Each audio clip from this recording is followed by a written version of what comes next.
네, 안녕하십니까. 심연섭입니다. 네, 오늘은 홍춘경의 시 낙화암이라고 하는 홍춘경 시와 그의 13대 손 홍순숭이 쓴 그 글씨를 같이 한번 감상을 해보겠습니다. 자, 우선 홍춘경이라는 분은 조선 이제 중기 때 사람으로 볼 수 있겠죠. 1497년부터 1548년까지 사신 분인데요. 뭐 이 홍춘경에 대한 자세한 이런 정보는 제가 굳이 말씀을 드릴 필요는 없는 것 같습니다. 요즘에 뭐 바로 검색이 되니까요. 간단히 말씀을 드리면 남양홍씨입니다. 홍춘경은 본관이 남양이고 자가 명종, 호는 석벽입니다. 석벽. 조선 연산군에서부터 명종 때까지 산 문신으로 아주 성품이 강직했다고 그럽니다. 성품이 강직하고 또 글씨에 뛰어나 김생채에 능했다는 그 기록이 있습니다. 그러니까 김생의 글씨를 잘 썼다고 하니까 뭐 김생이야 우리나라의 최고의 서성으로 존중받는 분이니 좀 연상이 되기는 합니다. 자, 간단히 보고요. 우선 낙화암 시를 먼저 한번 보겠습니다. 국파산하 이석시 한대 도교 강월 기영휴런가 낙화암반 화유제는 풍우 당년 부진취러라. 석벽존고에서 나왔습니다. 국파산하 이석시 한대 독유 강월 기영휴런가 낙화암반 화유제는 풍우 당년 부진취러라. 칠원절구가 되겠습니다. 간단한 시고 역시 이 부여와 관련된 시이기 때문에 조금은 쓸쓸한 느낌이 듭니다. 국파산하 이런 식으로 시가 시작되는 시들이 꽤 있어요. 그것은 그 효시가 두보의 춘망이라는 시가 있는데요. 그 춘망이라는 시에 국파산하제 성춘 초목심 이런 식으로 나가는 시가 있습니다. 그거는 오원시인데요. 국파산하 그래서 거기는 나라는 깨어졌어도 산하는 그대로네 뭐 이런 식으로 그대로인데 성안의 봄풀은 자꾸만 우거져 간다 그러면서 그 좀 거기도 해고하는 그런 시인데 그 두보의 시에서 이 국파산하 이렇게 시작하는 시들은 다 거기에서 연유가 됐다고 볼 수 있겠습니다. 근데 여기는 이제 칠원시지요. 그래서 국파산하 나라가 망했다는 거죠. 나라 깨어졌다는 나라가 망하고 산하는 이석시 옛날 그때와 다른데 나라가 깨어져 산하는 옛 시절과 다른데 도교 강월 기영휴런가 홀로 남은 강딸은 기영휴 얼마나 차고 기울었더냐. 이 그 강딸이라는 백마강에 비친 그 달을 말하는 것이겠죠. 홀로 그 강물 속에 남아 있는 그 강딸은 얼마나 차고 기울었던가. 낙화암반 화유제는 풍우 당년 부진치러라. 그러니까 여기 이제 낙화암이라는 말이 직접 그 단어가 나와 있어서 이제 낙화암시다 이렇게 보통 우리에게 알려져 있습니다. 낙화암 반자는 이제 그 언덕, 그 절벽, 언덕 뭐 이런 의미인데 이 글자는 굳이 번역은 안 해도 될 것 같습니다. 낙화암의 화, 꽃, 이 낙화암에 핀 꽃은 이제 두견화라고 그럽니다. 부요 8경 중에 하나가 낙화암 두견이라는 그 경치가 있는데요. 거기 그 두견이라는 게 사실은 그 꽃도 저 슬픈 전설이 있지 않습니까? 나라가 망해서 너무 슬퍼서 그 슬픔을 이 두견새가 슬퍼서 울음을 울 적마다 그 피가 입에서 뚝뚝 떨어졌는데 그 떨어진 피가 꽃으로 변한 것이 두견화다. 이런 전설이 있잖아요. 그래서 여기에서 꽃은 이제 두견화라고 보면 좋을 것 같습니다. 그러니까 낙화암의 두견화 아직도 그대로인 것은 오히려 존재한다. 오히려 그대로라는 것은 낙화암의 두견화는 두견화 아직도 그대로인 것은 이 정도면 괜찮을 것 같습니다. 풍우 당년 부진치러라. 당년 당시 그러니까 나당 연합군에 의해서 백제가 멸망하던 그 당시를 말하는 것이겠지요. 그 당시에 비바람이 다 날려버리지 못해서겠지. 그런 정도 되겠습니다. 그러니까 이 시인은 지금 망해서 이 옛 추억 속으로 잠겨버린 백제라는 그 나라가 망했지만 그 백제의 혼, 백제의 문화 그리고 백제의 정신은 다 그때 사라지지 않고 아직도 남아있다. 낙화암의 두견화로 남아있다. 이런 의미를 전달하고 싶었던 것 같습니다.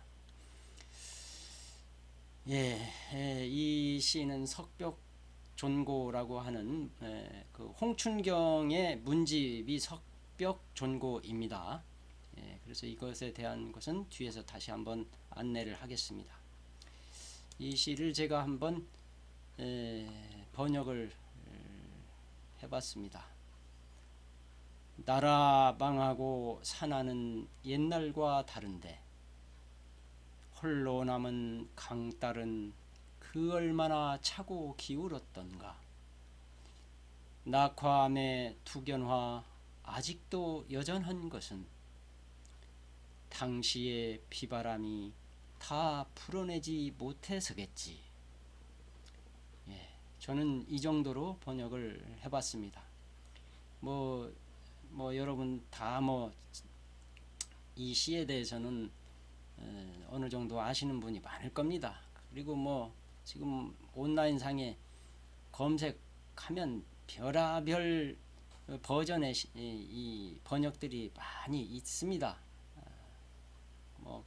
그런 것도 대조해 보시고 좋은 것을 택하시면 되겠습니다. 자, 그런데 이 시의 제목에 대하여 낙화암이라고 하는 그 시의 제목에 대해서 조금 논란이 있어요. 왜 그러냐면은 권응인이라고 하는 분이 이 1517년도 그러니까 이분도 그 홍춘경과 비슷한 시기의 사람이죠. 그때부터 태어나서 조금 약간 이제 홍춘경보다는 조금은 뒤에 사람이 되겠습니다. 그분이 지은 그 송계만록이라고 하는 책에 이 시가 소개가 되어 있습니다. 송계만록에는 관찰사 홍춘경의 백마강시 이런 식으로 기록이 되어 있습니다. 그러니까 홍춘경이 저도 인물 검색에서 찾아봤는데 관찰사를 지냈다는 그런 또 거기에는 기록이 있지는 않던데, 아마 권응인이라는 분이 이렇게 한 거 보면은 관찰사라는 직책도 지냈을 가능성이 높아 보입니다. 관찰사 홍춘경의 백마강시 이렇게 되어 있고요. 또 이수광 잘 아시죠? 이수광의 지봉유설, 이수광의 지봉유설에는 홍춘경의 부여해고시라고 되어 있습니다. 그래서 똑같이 앞에 있는 그 시를 소개하고 있어요. 이런 문집들의 기록이 나와 있습니다. 그러나 저는 여기서 낙화암시로 그냥 명명을 하기로 했습니다. 자, 그 이유는 이 석벽존고를 제가 말씀을 드리면서 같이 부원을 하겠습니다. 이 석벽존고는 조선 전기 문신 홍춘경의 시가와 산문을 엮어 1932년에 간행한 시문집. 이 정보는 이제 국립중앙도서관 그쪽에 검색을 하면 이렇게 나옵니다. 그래서 이렇게 3권 2책이고 석인본이며 1932년 14대손 한 표가 야사, 읍지, 다른 사람의 전기 등에서 이 저자 홍춘경의 유문을 모아 간행을 했다. 그래서 이 석벽존고가 홍춘경 사후 바로 이 문집이 만들어진 것이 아니고 너무 늦게 1932년도니까요. 지금으로부터 딱 90년 전이네요. 예. 그리고 14대손 홍한표에 의해서 이제 이 석벽존고가 이제 간행이 되었습니다. 그래서 이 홍한표라는 분은 부여 군수를 지냈습니다. 그리고 부여에 대한 사랑이 깊고 또 지난번에 제가 소개할 때 그 낙화암 정상의 그 백화정이라는 그 정자를 말씀을 드렸죠. 그 정자도 이 홍한표 군수 시절에 지었던 정자입니다. 그래서 홍한표가 1932년에 이 석벽존고를 간행을 했기 때문에 앞에 이미 지봉유설이라든지 송계만담 이런 데에 기록되어 있는 것보다는 너무 후대에 만들어진 것이기는 하지요. 그런데 이 문집을 만든다고 하는 것은 아무래도 타인보다는 이 후손이 이 모든 정성을 쏟아서 이렇게 만들기 때문에 아무래도 더 좀 신뢰가 가고 정확하다 이렇게 인정을 해야 되지 않을까, 저는 그렇게 생각을 합니다.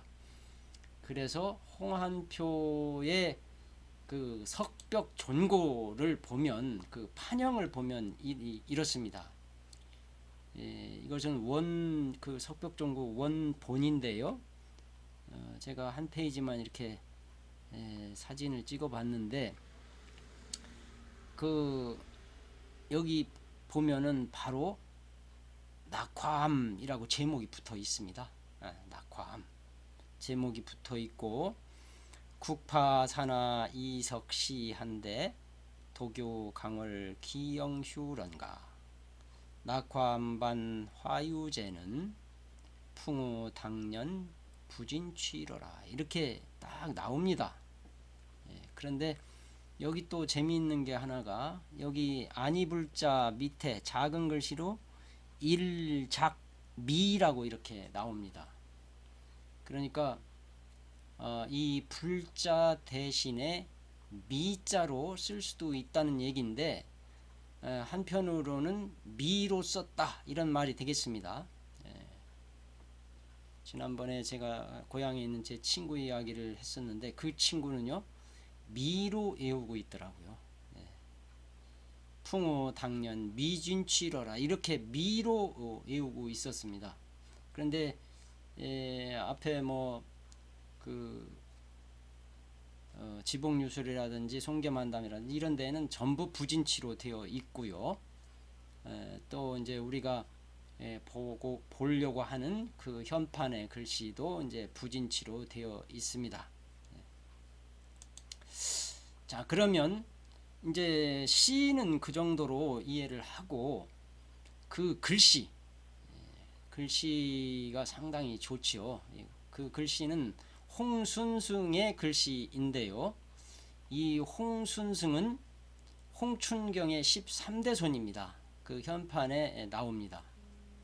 그리고 이 홍순승이라는 분은 제가 좀 검색을 해보니까 승정원 일기에 이런 이제 기록이 있어요. 근데 앞에 여러 성균관의 여러 이제 직책 몇몇 사람들을 쭉 단부했다는 이야기가 앞에 있고요. 이 홍순승과 관련된 부분 성균관 하규라는 직책이 있었나 봅니다. 하규 세 자리에 이호용, 서기홍, 홍순승을 단부하였다. 이런 기록이 있습니다. 이게 승정원 일기 3039책 여기에 이제 나오는데 고종 때 사람이죠. 그러니까 구한말과 이제 일제 강점기까지 이렇게 살았던 분으로 보입니다. 제가 이 졸려는 찾지 못했습니다. 물론 찾으려고 하면 찾겠지만 그것이 중요한 것은 아니라서요. 그리고 이렇게 번역해 놓은 이런 기록이 거기에 계해라고 이게 되어 있는데 이게 잘못되어 있습니다. 제가 이 가로는 제가 첨기한 건데요. 계사년입니다. 1893년이거든요. 1893년 아니면은 계사년입니다. 그리고 이제 홍순승은 다른 기록을 보면은 이런 말이 있더라고요. 홍순승은 1918년 설립된 서화협회 회원이었다가 나중에 탈퇴하였다 이런 기록이 있습니다. 이 서화협회는 1918년이니까 일제강점기잖아요. 그때 이제 해강 김규진이라든지 위창 오세창 이런 분들이 주축이 되어 가지고 설립한 그런 서화협회였는데 1636년도까지 존속됐다가 없어졌다고 그럽니다. 그래서 이제 홍춘경 씨의 그 현판에 보면은 그 끝에 개해 5월이라는 말이 있는데요. 제가 이거를 따져 보니까 1923년 5월이 맞는 것 같습니다. 1923년 5월. 그러니까 그 현판 제작된 시기라고 보면 될 것 같습니다. 자, 그러면 한번 작품을 한번 더 보겠습니다. 여기 금방 말씀드린 것은 여기 끝에 개해 5월 일 이렇게 며칠이라는 말은 꼭 개해 5월이라고 했는데 이 현판을 제작한 그 시기가 되겠고요. 아마도 이것은 홍순승의 친필이 아닌 것 같습니다. 친필일지 아닐지 단정은 못하겠는데요. 하여튼 이 현판을 제작한 시기로 보이고요. 1923년 지금으로부터 딱 90년 전쯤 되나요? 100년쯤 되네요. 100년 전쯤 되는 것 같습니다.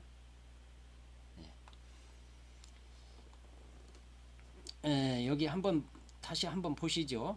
국파산하 이석시 달을 이자 옛석자 떼시자 도규 강월 독 홀로독 나물유 머물유 강월 기영휴 몇기 찰영 이지러질 휴 기영휴 낙화암 여기서부터 여기까지가 한 글자 암자입니다.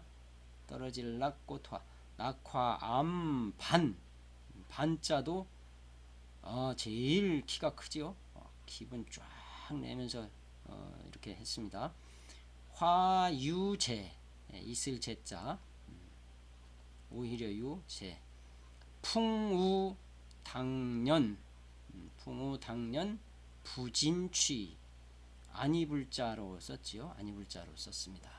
석벽 홍춘경 이렇게 해서 이 시를 지은 이제 자기 13대 조의 호와 조남을 이렇게 여기에다 넣었고요. 그 다음에 제가 계속 이 현판을 찾으러 다닌 그 이유가 여기 왼쪽에 작은 글씨로 이 주석같이 이렇게 쓰여 있는 이 글씨가 이 탁본으로는 판독이 불가능해서 이거를 이제 원 실물을 보고 싶어서 찾으러 다녔던 것인데 아직도 못 찾고 있습니다. 여기에 몇 글자는 그래도 읽히는 글자들이 있어요. 여기 보면 아마 이것도 희중인 것 같고요. 희중, 래, 호산 뭐 그런 말도 있고요. 뭐 조금 몇 자는 보이는 게 있습니다. 그런데 여기에 이제 여기 13세 손 이랬죠? 13세 손 순승 이렇게 되어 있습니다. 13세 손 순승 근서 이겁니다. 여기는 근서 그리고 날인이 되어 있습니다. 그래서 이게 전체가 이제 홍순승의 작품인데요. 상당히 이 작품이 좋아요. 제가 보기에 상당히 좋습니다. 그래서 여러분과 같이 이제 한 번 더 감상을 해 보고자 합니다. 우선 이 글씨의 이 홍순승의 글씨의 그 획을 보면요, 아주 하나도 부실한 획이 없습니다. 나라 국에서부터 이 취까지 뭐 또는 경까지 하나도 부실한 획이 없어요. 아주 실합니다. 그리고 이렇게 동실동실 한 거 보면은 약간 안진경의 행초풍도 좀 섞여 있는 듯 보이고요. 그리고 이제 결구에서의 그 변화 같은 거를 보면은 굉장히 과감합니다. 그리고 여기 국파 산하 여기까지는 뭐 그냥 뭐 평범하다고 볼 수 있겠는데 이 시자 같은 경우는 이 필순을 여기서 바로 이쪽으로 나가서 이렇게 썼어요. 이런 것은 앞에 이제 그 홍춘경이 김생채 글씨를 잘 썼다 이런 말이 있었는데요. 아마 이 홍순승도 그 말을 알고 자기 할아버지의 그 뭔가를 생각을 하면서 김생을 떠올렸을 것 같고요. 김생의 글씨를 뭔가 의식을 하면서 쓰다가 이런 결과를 가져오지 않았을까. 이따 제가 김생의 필의를 한번 조금 보여드리겠습니다. 독유 강월 여기 강월 같은 거는 뭐 초소가 아니죠. 행서로 그냥 평범하게 썼어요. 평범하게 쓰기도 하고 기영휴 이런 획이 많은 글자들은 역시 좀 가늘게 이렇게 해서 조절을 했고요.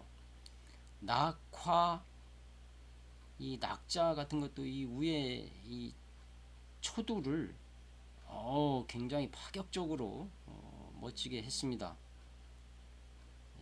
상당히 멋있어요. 예. 암자 같은 경우는 여기서부터 여기까지가 한 글자인데요. 일반적인 그런 자법은 아닙니다. 암자 이렇게 구성을 하는 경우는 그렇게 흔치가 않아요. 다른 데서는 제가 보지는 못했습니다.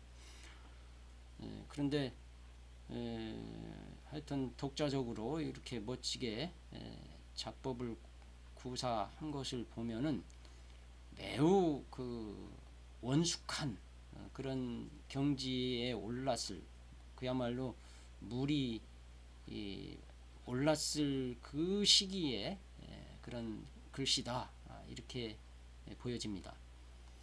여기 반자 같은 것도 보면은요, 특히 이 세로로 그은 이 획이 이렇게 긋기가 쉽지가 않거든요. 뭐 서예 하시는 분들은 잘 아실 겁니다만은 이런 획이 이렇게 길게 쫙 힘차게 긋기가 정말 어려운 획입니다. 그런데 홍순승의 이 글씨는 아주 멋지게 잘 나왔어요. 뭐 아주 기분 내고 쫙 여기 끝에 화자를 작게 하나 붙였습니다. 유재, 뭐 이런 데는 뭐 그다지 뭐 특이하진 않고요. 풍우, 이 풍자도 이 겉에 이 부분을 가늘고 짤막하게 하면서 이 안에를 더 굵고 힘차게 처리를 한 것이 인상이 깊습니다. 당년, 이 해년자를 보시면은요, 이런 또 그 필순을 밑에서부터 이렇게 거꾸로 올라가면서 여기서 끝났습니다. 이런 경우도 참 그 이렇게 사람은 고정관념이라는 게 이렇게 늘 작용을 하고 그거에 지배를 받잖아요. 그런데 이렇게 보통은 여기서 이렇게 해서 위로 올라가서 이렇게 아래로 내려오잖아요. 일반적인 그 흐름이. 그런데 이건 역으로 이렇게 올라가서 딱 여기서 끝낸 그런 파격을 보여주고 있습니다. 멋있어요. 예. 아니 불자도 상당히 기분을 많이 냈습니다. 부진취. 이래서 전체적으로 이 획도 실하고 결구도 단단합니다. 어디 허투루 뭐 그런 부분이 별로 없습니다. 그리고 전체적인 장법 조화도 잘 어울리고 있어요. 예, 이 작품이 뭐 그렇게 큰 작품은 아닙니다. 이 세로가 한 20여 cm, 가로가 한 6, 70여 cm쯤 될 건데요. 이게 뭐 정자 같은 현판, 정자 추녀 안쪽에 이렇게 거는 것이니까 크게 할 수는 없습니다. 그런데도 이 글씨가 작다는 느낌이 들지가 않습니다. 작은 글씨인데도 작다는 느낌이 들지 않아요. 그리고 궁금했던 이 부분은 아마 홍춘경과 홍순승의 관계라든지 또 홍순승이 이 작품을 쓰게 된 어떤 동기라든지 뭐 이런 것들이 여기에 뭔가 쓰여져 있을 것 같은데 알 수가 없어서 참 답답합니다. 13세손 순승 근서. 근서라는 것은 이제 13대조의 시를 쓴 것이니까 후손으로서 근서라고 이렇게 할 수밖에 없지요. 그리고 개해 5월 1 이렇게 되어 있는 것은 이 홍순승의 글씨는 아닐 것 같아요. 이 글씨를 받고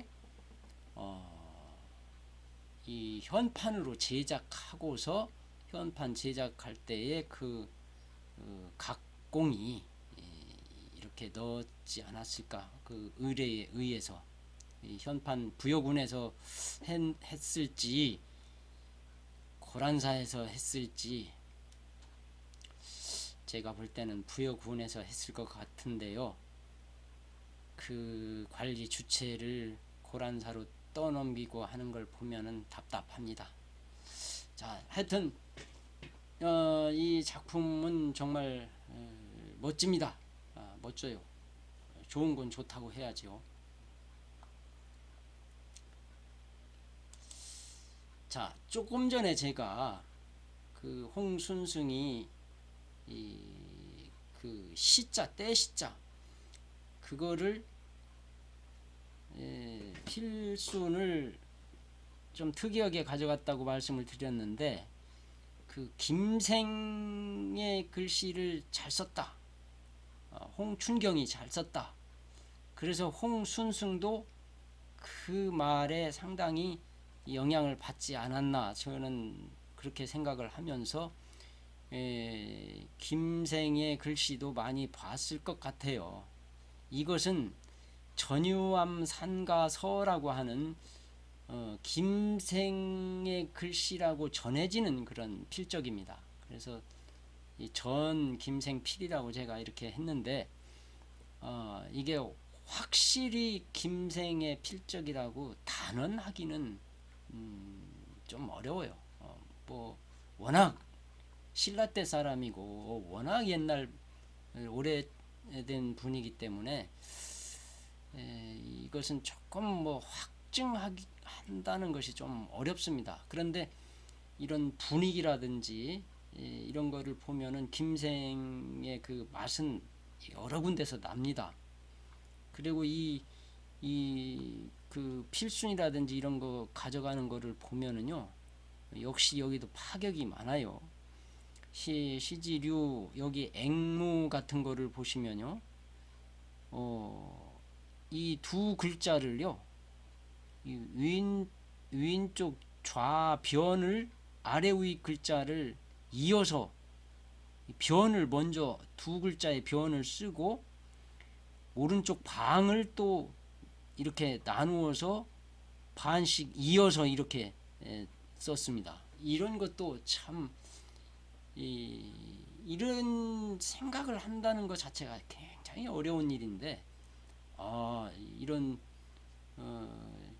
기발한 그 창작 예술가의 창작 능력, 욕구 그런 것의 발현을 보면은 정말 놀랍습니다. 하여튼 이 김생이라는 명필은 사실 우리나라에서 최고의 명필이라고 존경을 받지요. 그리고 인정을 받고 그런데 그의 진적 이런 것이 많지 않기 때문에 너무 안타까운 면은 있죠. 고려 시대 때인가 어디 그때에 그 중국 송나라로 이렇게 이제 사신을 간 분이 그때 이제 일화가 있는데요. 이 김생의 글씨를 가지고 갔더랬답니다.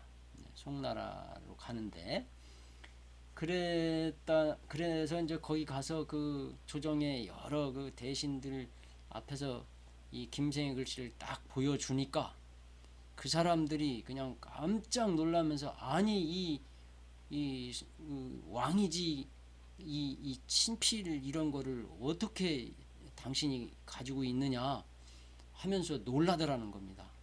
그래서 이 왕이지 글씨가 아니고 우리 신라 때 그 김생의 글씨다 이렇게 얘기를 하니까 믿지를 않더래요. 왕이지가 아니고서는 이렇게 쓸 수가 없다. 그리고 여러 차례 아니다 김생의 글씨다 해도 송나라의 그 여러 그 명사들이 인정을 안 했다 라고 하는 그런 기록이 동국 이상국집 그런 데 있습니다. 그런 정도로 김생은 명필로 뭐 명망이 있었던 분인데, 이 전유암 산가서도 김생의 글씨라고 전해오는 말은 있지만 일단 확증은 못하더라도 김생의 분위기는 여러 군데서 나옵니다. 김생의 글씨는 힘차고 활달하면서도 이 전체의 자형이 약간 동글동글합니다. 동글동글하고 뭐 이런 초서에서는 좀 덜 표현이 되지만 행서나 해서 같은 데서는 뭐 아주 정말 단단하고 꺾어내는 그런 부분들 보면은 그 힘이 그냥 그야말로 역발산하는 그런 기계를 느끼게 됩니다. 자, 오늘은 이렇게 낙화암 시의 감상을 마치도록 하겠습니다.